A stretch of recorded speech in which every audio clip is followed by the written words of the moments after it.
everybody. Thank you. We are Animal Rebellion. We are working to highlight the impact of animal agriculture on the climate emergency and on the people and the animals trapped within its system.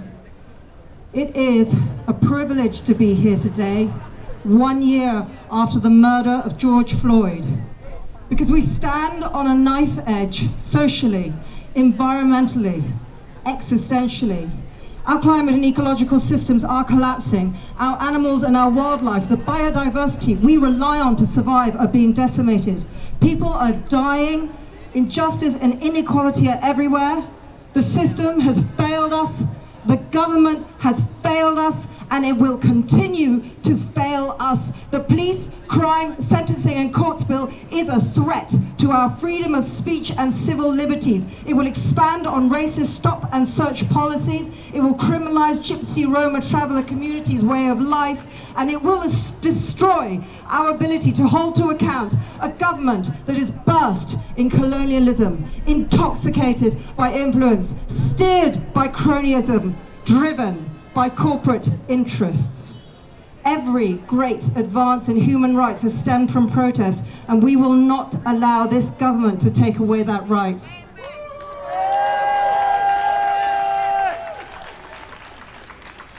Where do animals come into this?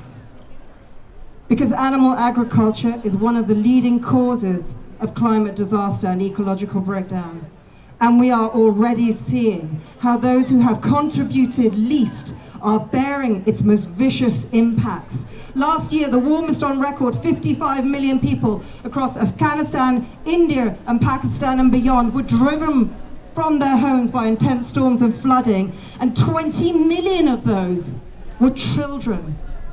Treating the natural world as if it were a factory, a supermarket, a slaughterhouse, a rubbish dump has taken us into the 6th mass extinction. Only 4% of animals living today are wild. If you ever needed a figure to sum up just what we're doing to this planet, that is it. Why do animals matter? Because animal agriculture breeds disease, and up to 75% of all new diseases derive from the way we keep, farm and kill animals.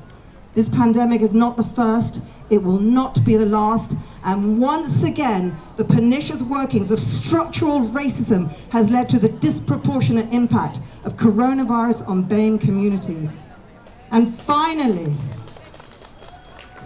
animals matter because we cannot claim to lead lives of compassion and equity if up to 80 billion sentient, intelligent creatures are stripped from their mothers in infancy, raised in darkness and disease, and slaughtered when young for their bodies to be consumed. This isn't just sentimentality, this is practicality.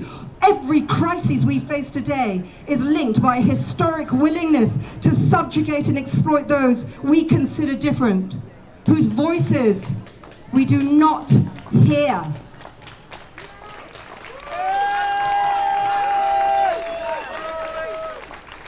I want to quote Dr. Nafeez Ahmed. I quoted him before, and I will say his words again until we finally absorb them.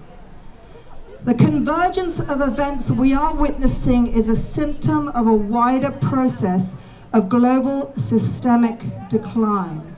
And the ultimate driver of this is a way of living and being premised on self-maximization through plunder of the other, where the others are different humans, different species, or the planet itself. So the climate movement is not just about protecting our planet, it's about caring for those who live on this planet. We need to recognize structural imbalances and address them, because it is our care for each other and for the other that could be our way out of this mess. This bill threatens our ability to express that care and to speak out for each other. We have a right to protest, and we have a responsibility to protest, on behalf of those already disproportionately represented in the climate justice system, on behalf of those living on the brink of ecological disaster, watching their children starve, on behalf of the frontline defenders who, from Brazil, from Colombia to Virunga National Park, are working, they're putting their lives and their bodies in front of bullets and batons to protect precious lands, precious animals, precious people. And finally, we're here on behalf of our own children who have so little say in the broken world this government is legislating for them. It has never been so urgent. We are Animal Rebellion, and we believe that climate justice is social justice, is animal justice. People, planet, animals, nature, in balance, in harmony. Only then will we be able to meet this uncertain future with hope and with compassion. And only then will our children be able to live a semblance of the equitable, peaceful lives we want for them. I want to thank today's organizers. We stand with you in humility, in awe of your stories and your histories, of your victories, your losses, your struggle, your dignity, your beauty, your power, your courage, your resilience.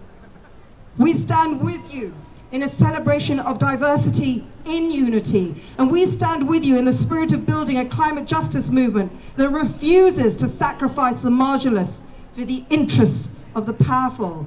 And we stand with you in direct opposition to the policing bill that seeks to divide and silence us. We will not be divided. We will not be silenced.